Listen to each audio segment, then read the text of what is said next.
am so excited about tonight's topic.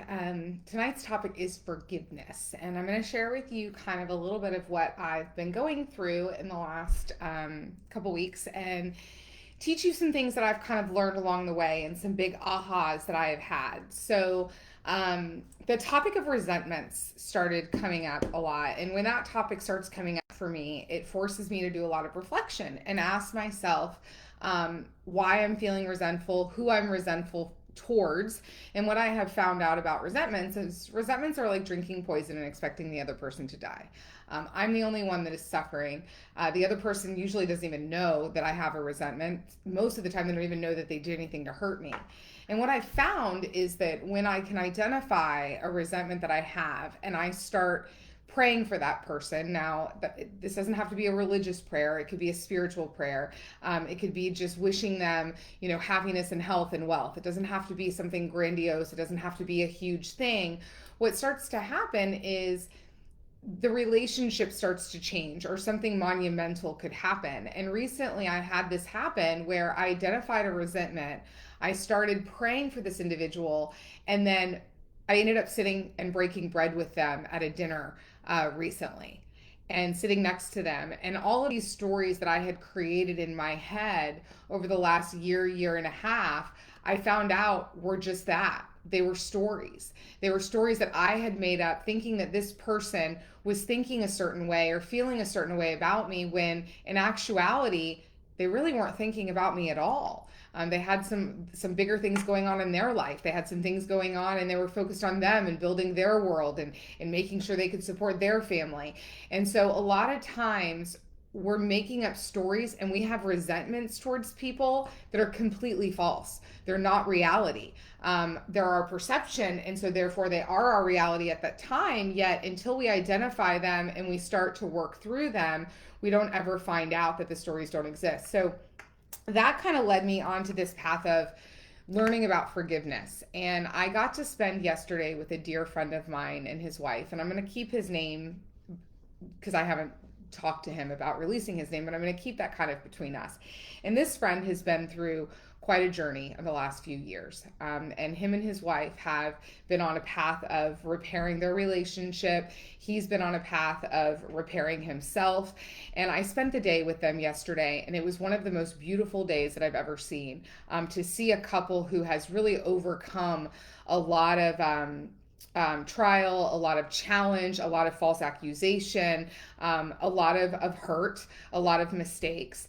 And I was processing through all of it and how I wanted to kind of talk about it, because it really was a huge day for me, because I'm starting to study this path of forgiveness and grace, and knowing that people are going to make big mistakes and they're going to make poor decisions, and they're not going to always do the right thing. And when do you go back into relationship with someone, or how do you start to go on that path of forgiveness without necessarily promoting, encouraging, or supporting the mistake? And what I've learned through forgiveness, and a big aha as I process through this over the last 24 hours, is that we forgive the person, not the deed. You can forgive the person and not forgive the behavior, not forgive the action, not forgive the hurt. Forgiveness is something that it doesn't necessarily mean reconciliation. It doesn't necessarily mean that you're going to go right back into relationship with this person. Forgiveness is something that's given freely, yet trust is earned. And so it might take that person earning your trust back. And what I'm learning is that the people I want to be in relationship with are not people who haven't made mistakes. They're not people who haven't done, necessarily bad things. I did horrible things 9 years ago. I should have been locked up. I should not be here. God's grace and mercy and a lot of other people's grace and mercy is what has allowed me to be here. So who am I to not forgive a person, as long as they own it, they pay the consequences of their actions, they make the amends that they need to make to the people that they've harmed for the harm that they've caused, and then they also commit to a new way of living. And as long as I identify those four things inside of someone, as long as they have owned their part, they have paid the consequence, they have made the amends, and they commit to a new way of living, that's when I'll go back into relationship. That's when I will get into reconciliation.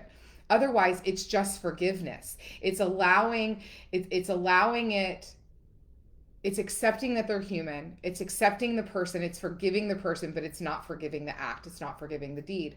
And I find it interesting, psychologists define forgiveness as a conscious, deliberate decision to release feelings of resentment or vengeance toward a person or a group who has harmed you, regardless of whether they actually deserve your forgiveness, because forgiveness is for us. My dear friend Ben Kenny said once, the best form of revenge is forgiveness, because all revenge and resentment does is eat away at us. And so when we're able to forgive the person and we're able to release that resentment and that vengeance and that anger, then it no longer consumes us. And so, a couple things I want also to state is that there's a difference between forgiveness and grace. Grace is giving someone something that they don't deserve. Forgiveness is the release of the feeling of the resentment. So there's a difference between forgiveness and grace. Grace is actually, you're giving grace. You're giving them something that they may not deserve at that time. So when they're in the act, or they're coming out of the act, and yet maybe they haven't had time to own it or pay the consequence or make the amends or commit to the new way of living, you're extending grace as they're on their journey to recovery and to showing you and earning that trust back. So it could be forgiveness, then grace, then trust. And then someone today, when I posted this, asked about self-forgiveness. And, self-forgiveness is a huge journey that I've been on. And it also applies to when you're forgiving yourself. You can forgive yourself and still not forgive your past behavior. Right? What I did in the past was wrong. I don't support it. I don't condone it. I wouldn't do it again. I am taking action every day to make sure that I don't make those same mistakes. Yet I've forgiven myself for it, because the woman I am today is different than the woman I was 9 years ago when I committed that act. The person I am today is different than even the acts that I committed 3 years ago. And so instead of blaming ourselves, we need to start understanding ourselves. Instead of blaming ourselves for all the horrible things that we've done, or the past acts, or these things, we need to start asking ourselves why. Why do we do it? What's the root of it? What's the reason of it? Maybe there are people in our past that we need to forgive and we need to let go so that we can start healing ourselves from the inside. We need to identify what is causing us to continue that pattern of behavior over and over, whether it's self-sabotage or victimization or whatever that is. Start understanding yourself. Start asking yourself instead of blaming yourself. Your mistakes are not a reflection of your self-worth.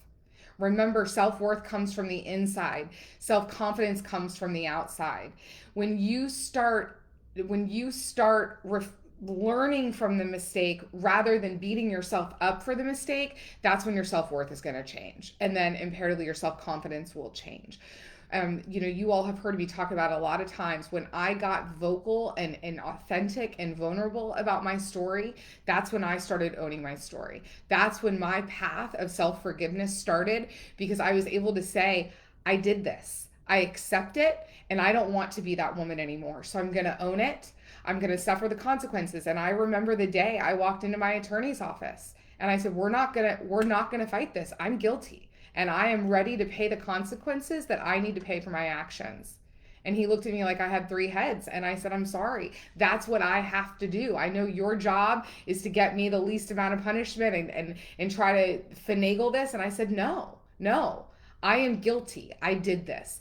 And so when I was able to confront that and stop blaming myself and own it, then I was able to make the amends that I needed to make, commit to a new way of living, and start on the path of becoming the human that I wanted to become. And now, those mistakes aren't as big. I still make mistakes. I'm still human. I still have amends to make. I still have relationships to repair. I remember sitting next to someone that I had hurt at a conference, and God had put us together, and I made this amends, and I told her that I was so sorry and that I missed her in my life, and I thought we would go back and we would be friends again, and she told me no. She said, I don't ever see us being friends again. And I had to accept that. I had to accept that because that's her choice. That's her journey. She gets to choose. And that's what forgiveness is. Forgiveness does not necessarily mean just because you forgive someone that you have to get back into a relationship with them. You get to decide when that relationship starts again. So I hope this was helpful. They were big ahas for me. And if you want to reach out and talk more about it, just reach out. We'll talk to you soon. Bye.